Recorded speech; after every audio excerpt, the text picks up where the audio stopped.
Alright, So I went to the park, and there was a guy at the park, and the guy at the park was saying, hey, maybe you shouldn't be here. You look a little out of place. And I was like, what do you mean? What do you mean that I look out of place? And he said, well, you're on fire. And I said, well, that would explain why I'm sweating. And he said, no, that's pieces of your flesh melting down in liquid form. I said, oh, that's pretty gross. That is really pretty gross. Do you have any suggestions? He said, well, you could call a fire department. And I went to pick up my cell phone. My cell phone was dead. I said, I can't call a fire department. My cell phone was dead. And he said, okay, you know what we're going to do?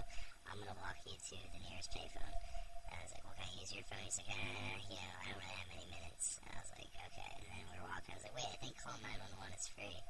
And he was like, no, that's no way. I was like, no, really, because it's like an emergency thing that all phones have built into them. He's like, no, you can't just make phone calls and I have to pay for it. I have minutes.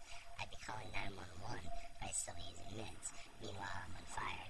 I started to cry. The lady said, what's wrong with him? He said, he's on fire. She said, oh, that's probably why his skin's melting off like that. And then she was like, what should I do? And he was like, well, you could pee on him. So she peed on me and she put out the flames and I smelled like urine. And I had a date. What was worse is I had a date with the woman